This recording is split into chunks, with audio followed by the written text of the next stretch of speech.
अगस्त 2019 के बाद तरक्की का एक नया दौर शुरू होगा। हमारी वो चीन से जो स्वदेशी इलेक्शन चीन से करे, कौन सा चीन जिसने हमारी जमीन पे नाजायज कब्जा।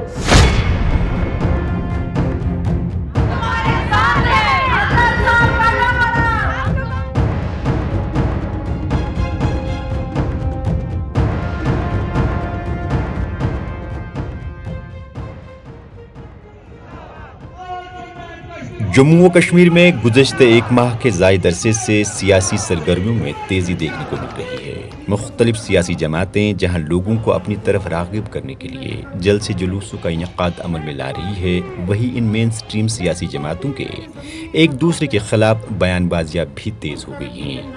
इसके अलावा कहीं पर पार्टी कन्वेंशन मुनक़्क़द किए जा रहे हैं, कहीं पर मेंबरशिप मुहिम, तो कहीं पर सियासी रहनुमा अपने हामियों के साथ एहतजाज करते हुए दिखाई देते हैं।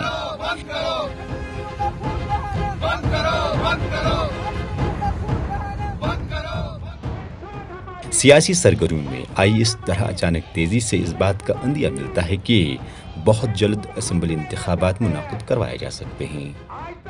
मेन स्ट्रीम पार्टियां यहाँ जो है वो अक्सर दिल्ली के इशारों पर ही काम करती। हो सकता है इनको कहीं से लगा हो कि वो इलेक्शन वगैरह का कोई सिलसिला शुरू हो सकता है। चूँकि हुकूमत हिंद बैक फुट पर है कई चीज़ों के मामले में, जिनमें 370 भी हो सकता है। तो लगता है कि अगर थोड़ा सा ये प्रेशर बना दें, हो सकता है कि नई दिल्ली उसी तरह 370 के बारे में भी फिर सोच ले, जैसे उन्होंने फार्म बिल्स के बारे में सोचा। और ऐसा नहीं कि मेन स्ट्रीम पार्टियाँ ही एक्टिव हो गई हैं।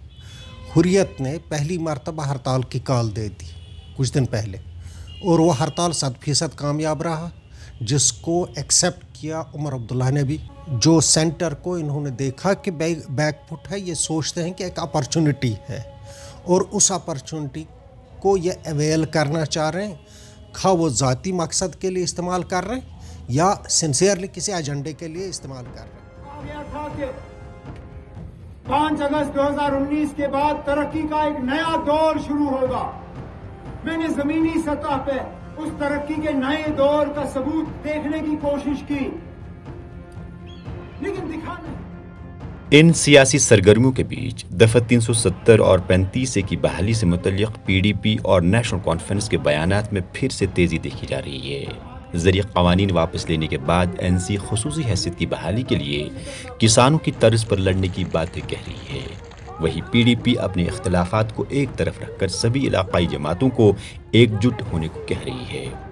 इधर अपनी पार्टी और BJP भी अगरचे असेंबली इंतखाबात जल्द अज जल्द मुनक़्क़द कराने के हक़ में हैं, ताहम इनका कहना है कि नेशनल कॉन्फ्रेंस और PDP इक़्तिदार हासिल करने के लिए फिर से अवाम को न सिर्फ गुमराह बल्कि जज्बात और एहसासात के साथ खिलवाड़ करने निकले हैं। लेकिन जम्मू व कश्मीर के लोग अब इनके झूठे नारों पर कतई भरोसा करने वाले नहीं हैं। जब पिछला इलेक्शन हुआ जिसमें इन्होंने खाइब दी, PDP ने भी और नेशनल कॉन्फ्रेंस ने, कि हम आर्टिकल 370 को गए, और उमर साहब का यह भी कहना था कि अब हम प्राइम मिनिस्टर और सदर रियासत का नाम होगा। उस वक़्त यही थे जिन्होंने कंट्री में एक मुहिम चलाई और बड़ा मैंडेट हासिल किया आर्टिकल 370 को ख़त्म करने के लिए। तो क्या ये जवाब दे सकते हैं इस कौम को? आपने भी उस वक़्त इसी तरह हाइप दिया था, किसी दुनिया की ताकत नहीं है कि वो इसको ख़त्म करे। उस हाइप ने ऑल इंडिया लेवल पे मैंडेट दिया BJP को ये ख़त्म करने का। तो मुझे लगता है कहीं पर नेशनल कॉन्फ्रेंस और PDP का BJP के साथ अंदरूनी याराना है, चूँकि उनको UP वगैरह में जलसे, इसीलिए ये इनको यूज़ कर रहे हैं पिच हाई करने के लिए। आर्टिकल 370 हो रही है ताकि BJP वहाँ सेल करे, देखो कैसे कर रहे हैं, हमारी अचीवमेंट्स को कैसे वो ख़त्म करना चाहते हैं। इनका एक सौदा है, गठजोड़ है अंदर से। इनके सामने है क्या? फारूक अब्दुल्ला हो, चाहे उमर साहब हूँ, चाहे महबूबा जी हूँ, ये वो गोलियाँ हैं जो यूज़ हो चुकी। 370 हमेशा यहाँ की रीजनल पार्टीज़ ने उसको एक्सप्लॉइट किया है, लोगों को बेवकूफ़ बनाने के लिए 370 को हमेशा इस्तेमाल करते रही। लेकिन आज अब उनके पास सौदा नहीं है, अब एक और झूठ वो बना रहे हैं, अब आर्टिकल 370 को वापस लाएंगे, लेकिन जो कि पॉसिबल नहीं है। महबूबा मुफ्ती साहिबा का मैं कुछ नहीं बता सकता, वो कभी भी कुछ भी कह सकती है, लेकिन आज कश्मीरी اتنا سمجھدار ہو گیا ہے. وہ جو اسٹیٹمنٹ دودھ ٹافی والے کہ ان کو بغیر لیتے تھے, ٹاسک فورس یہ کراتی تھی, میں نہیں چھڑوائے, وہ لوگوں کو آج بھی ادھر لکھ کے ہے, مجھے بھی ادھر لکھا ہے. تو لوگ وہ بھولیں گے نہیں. وہ جنتر منتر پہ کیا, وہ کہیں بھی جائے وہ اپنے مقصد میں کامیاب نہیں ہوئی. وہ کشمیریوں کی دشمن ہے, اس نے کشمیریوں کی نوجوانوں کو.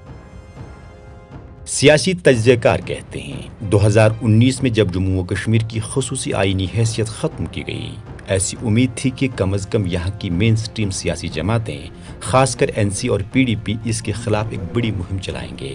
لیکن ویسا ہو نہیں پایا کیونکہ سیلف رول اور آٹونومی انہی دو سیاسی جماعتوں کا نعرہ رہا ہے.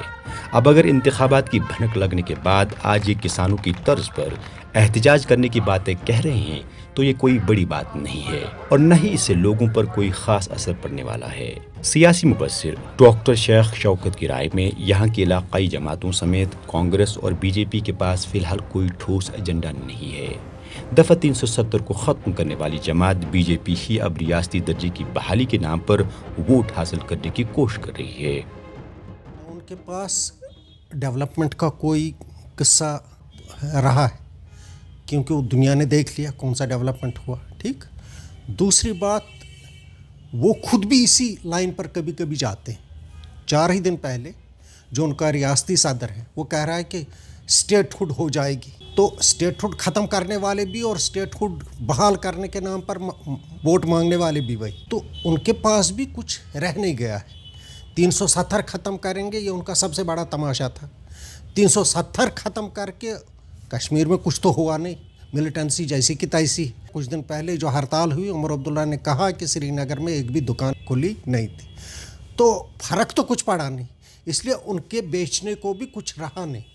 ان کی بھی پریشانی یہ ہے, دے آر ایجنڈا لیس. سیاسی جماعتیں عوام کے مزاج کو بھانپنے کی کوششوں میں لگی ہے. حد بندی کے بعد جموں و کشمیر میں اسمبلی انتخابات کا وقت نزدیک آتا جائے گا. مین سٹریم سیاسی جماعتیں لوگوں کے نبض کو ٹٹول کر ہی اپنا ایجنڈا طے کریں گے. پھر کس جماعت کو کتنا فائدہ ہوگا وہ مقدر کی بات ہے. باہر کے ہوٹل کے مالک آئے اور انہوں نے کہا کہ ہاں جی ہم اپنے ڈوڈا میں ہوٹل بناؤں گا, اب میں کشتواڑ میں ہوٹل بناؤں گا, اب میں یہ بگلیہار کا جو یہ جھیل ہے اس کے کنارے ٹورزم کا ایک ولیج بناؤں گا. ETV بھارت کے لیے سری نگر سے پرویز الدین کی خصوصی رپورٹ. ہمیں کہا گیا تھا کہ امبانی, ٹاٹا, برلا سب آئیں گے.